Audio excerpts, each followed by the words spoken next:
ప్రతిపక్షం కాదు. ఉమ్, అసెంబ్లీలో నిబంధనలను బట్టి లేకపోతే పార్లమెంట్లో నిబంధనలు బట్టి ప్రతిపక్ష హోదా ఇస్తారు.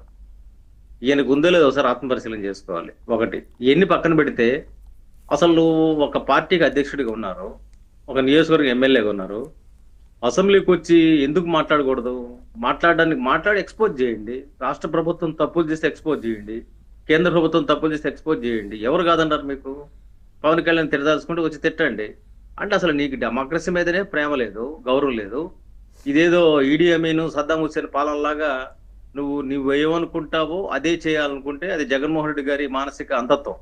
ఎందుకంటే మనం ఆ మామూలుగా మెంటల్ గా సౌండ్ ఉన్న వాళ్ళ గురించి ఎంతైనా మాడచ్చు, కానీ ఒక మెంటల్ పేషెంట్ గురించి ఏం మాడతాం?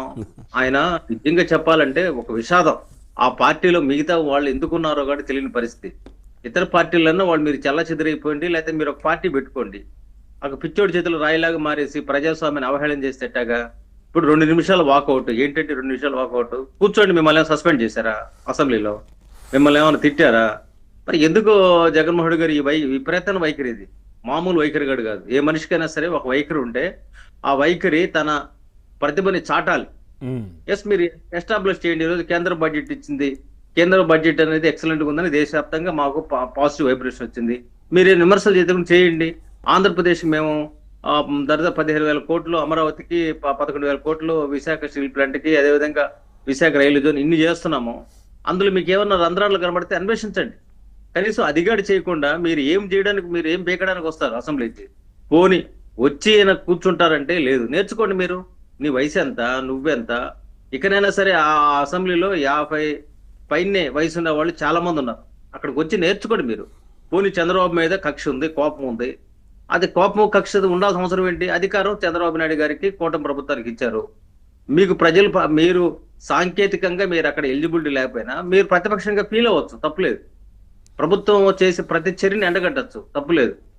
మీకు ఎక్కడన్నా సరే శాంతి భద్రతలు విఘాతం కలిగితే మీరు మాట్లాడచ్చు.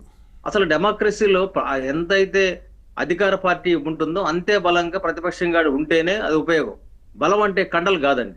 మేము 2 సీట్ల నుంచి ఈరోజు దరిదాపు ఇన్ని వందల సీట్లకు ఎగబాకంటే కారణం ఏంటంటే సీట్ల సంఖ్యను మేము చూసుకోలేదు. మేము సంకల్పం చూస్తున్నాం. ఈ దేశాన్ని ప్రొటెక్ట్ చేయాలనుకున్నాం, దేశానికి హక్కులు ఇవ్వాలనుకున్నాం, దేశాన్ని స్వావలంబన తీసుకెళ్లాలనుకున్నాం, దేశాన్ని ఆర్థికంగా ముందు తీసుకెళ్లాలనుకున్నాం. కాబట్టి ఒక దేశం మాకు యూనిట్ గా ఉంది కాబట్టి దేశానికి ఏం కావాలో ఆలోచించాం.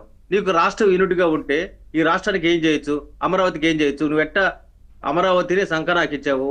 ఎక్కడ అమరావతి ప్రాంతంలో 45 కేంద్ర సంస్థలు వస్తుంటే ఒక్క సంస్థ గాడు కట్టకుండా ద్రోహం చేశావు. ఎవరన్నా సరే నన్ను అడిగితే దీని మీద రీసెర్చ్ చేయాల్సిన అవసరం ఉంది. దేశ ద్రోహం చట్టం ఏదైనా ఉండి ఆ చట్టం ఏమైనా ఉంటే ఆ చట్టం జగన్మోహన్ రెడ్డి గారి మీద వర్తించాల్సిన అవసరం. ఆయన తీసుకొచ్చారు కదా సార్, గతంలో రాజద్రోహం చట్టం ఒకటి తెచ్చారు కదా, తెచ్చి ఇబ్బంది పెట్టే ప్రయత్నం చేశారు కదా, అది వాళ్ళ మీద పెట్టొచ్చు ఇప్పుడు. అదేనండి, నీకు ముఖ్యమంత్రి పదవి ఇస్తే నువ్వేం చేయాలా? ప్రజలు కస్టోడియన్ గా ఉండాలి.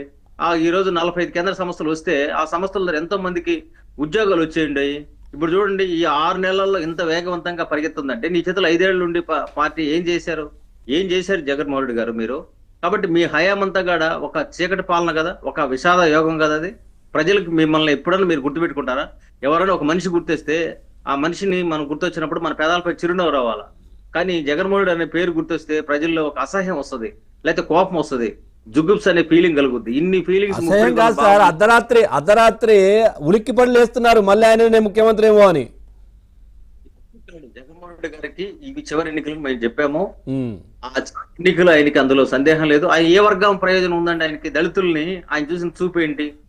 డాక్టర్ సుధాకర్ దగ్గర నుంచి, లేకపోతే మాస్క్ పెట్టుకోలేదని కొట్టి చంపేసిన కిరణ్ దగ్గర నుంచి, అదేవిధంగా డోర్ డెలివరీ చేయబడ్డ సుబ్రహ్మణ్యం దగ్గర నుంచి, దానికి కారణమైన అనంతబాబుని వైఖరులు, ఆ విషయంలో ఆయన వైఖరి, ఇవన్నీ కూడా చూసుకున్నప్పుడు జగన్మోహన్ రెడ్డి గారికి ఆ వీకర్ సెక్షన్ మీద ఎలాంటి కనీసపు గౌరవం లేదు కదా, కృతజ్ఞత భావం లేదు కదా.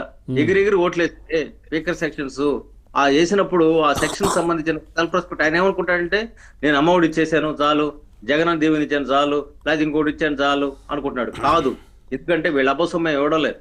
ఇచ్చేది ఏంటంటే ప్రజల సొమ్ము. ప్రజల సొమ్మే రకరకాల రూపంలో, పన్నుల రూపంలో వస్తుంటుంది. ఆ పన్నుల రూపంలో వచ్చేది కడతారు. కానీ ఆ దళితులు కానీ, బలహీన వర్గాలు కానీ కోరుకున్న సెల్ఫ్ రెస్పెక్ట్, ఆత్మగౌరవం దెబ్బతీసిన జగన్మోహన్ రెడ్డి గారిని ఎప్పుడు కూడా ఏ దళితుడు కూడా ఒప్పుకోరు.